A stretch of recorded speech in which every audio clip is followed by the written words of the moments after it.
Thank you, David. And now we'll bring to the microphone Lieutenant Colonel Robert Bowman.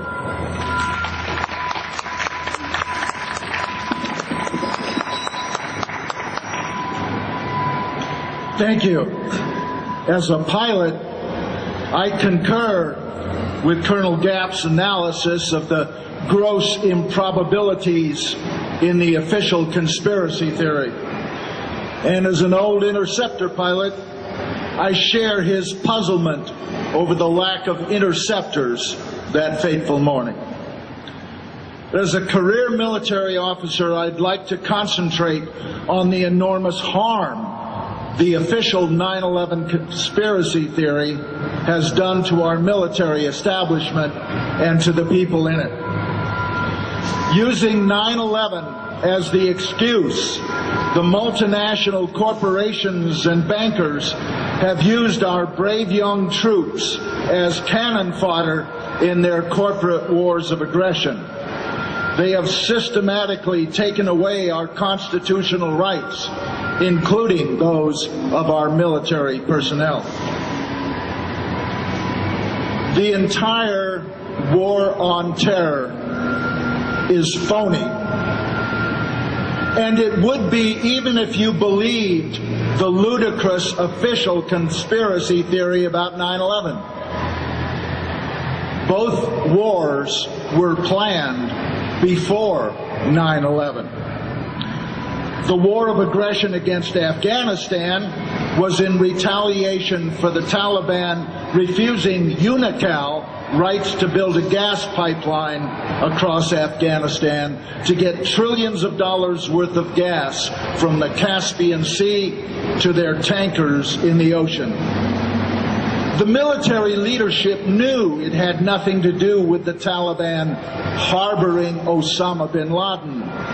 The Taliban had offered to give us Osama for trial, but the Bush administration ignored the offer for two reasons. One, they had no evidence against Osama, and according to the FBI, still don't. And two, the war had already been planned in detail to secure that gas pipeline.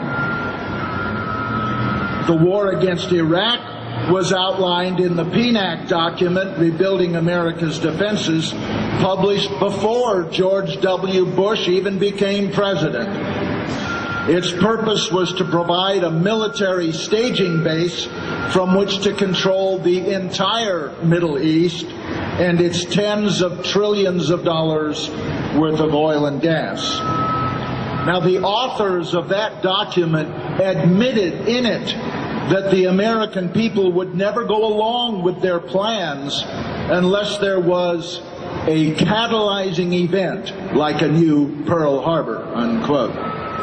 Well, 9/11 provided that event. Yet they were unable to tie Iraq to 9/11, no matter how hard they tried. So they came up with a new excuse, WMD, weapons of mass destruction. It is here that we in the military saw through their charade. They had us mass 150,000 troops in one small area in Kuwait, awaiting the start of shock and awe. If our military commanders had even the slightest thought that Saddam Hussein might have had even one WMD, they never would have deployed their troops so that they could be wiped out in a single attack with one WMD. The truth is that our government knew there were no WMD in Iraq. Our people in the military were put in a horrible position.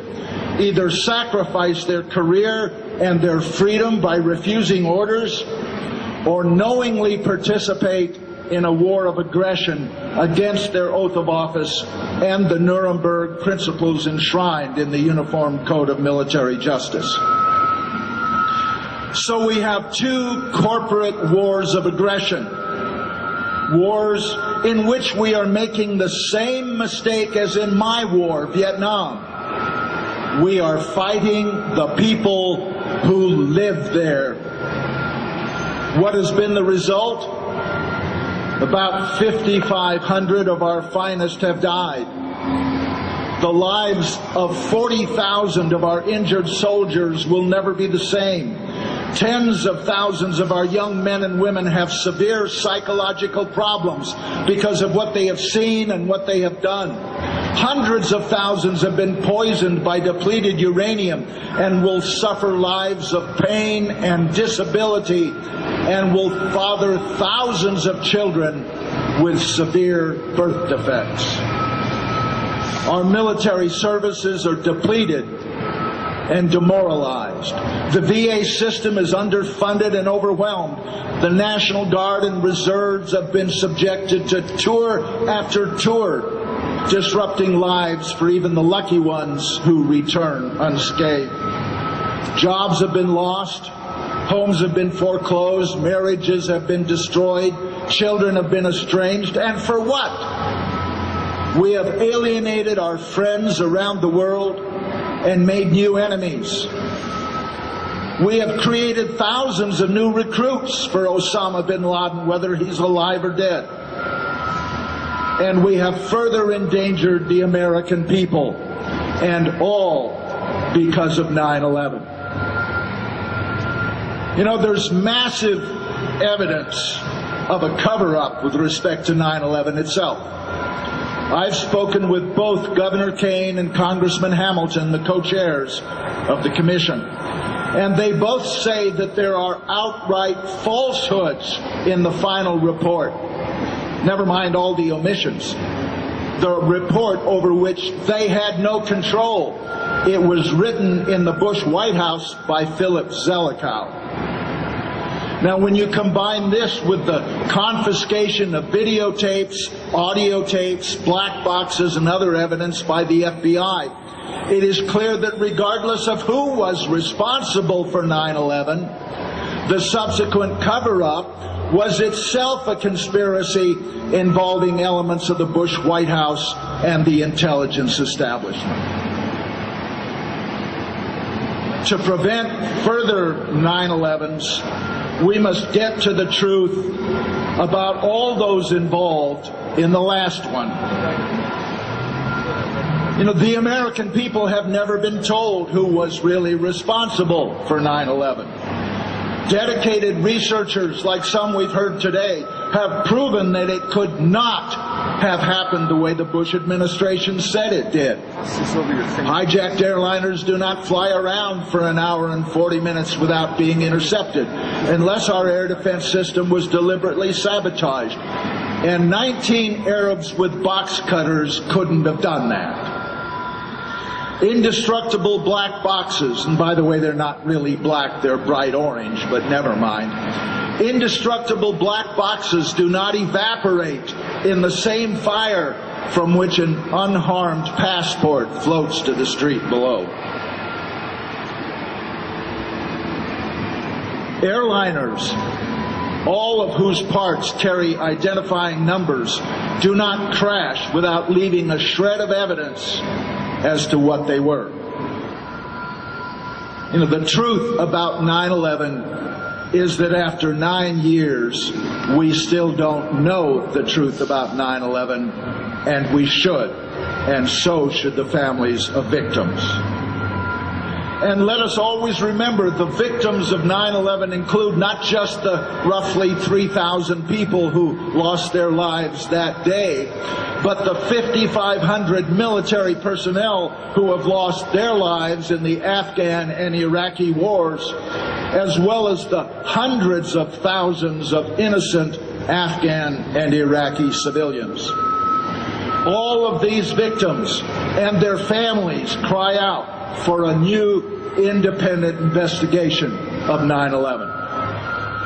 Only when the official myth is exposed and the truth told will the wars and occupations end, the creation of new victims stopped, and our military returned to its constitutional task of protecting our borders and our people, not the financial interests of multinational corporations. This one change in military mission, eliminating the mission of protecting the global financial interests of multinational corporations, will allow us to greatly enhance our national security and reduce the defense budget by 80%. But it's not going to happen until people learn the truth about 9/11. Only then will people understand that our security is not enhanced by sending our working class youth around the world to kill the sons and daughters of working people in other countries. Only then will people understand that our security is not enhanced by sending our children to the Middle East to kill Arabs so the oil companies can profit from selling the oil under their sand. No more battleship Maines. No more Pearl Harbors. No more Gulfs of Tonkin. No more incubators in Kuwait. No more 9/11s. No more false flag attacks. No more lies.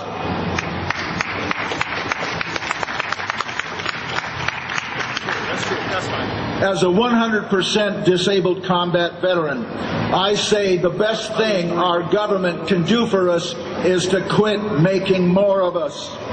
But how do we get our government to support what's left of our troops by bringing them home while they're still alive? How do we achieve a new constitutional foreign and military policy? We, the people, must reassert our sovereignty, and the key to doing that is 9/11 truth. We must expose, indict, convict, and incarcerate the liars, the murderers, and the traitors, and then replace them with patriots devoted to the truth and to service to the people. Seek the truth, and the truth shall make us free. Thank you very much.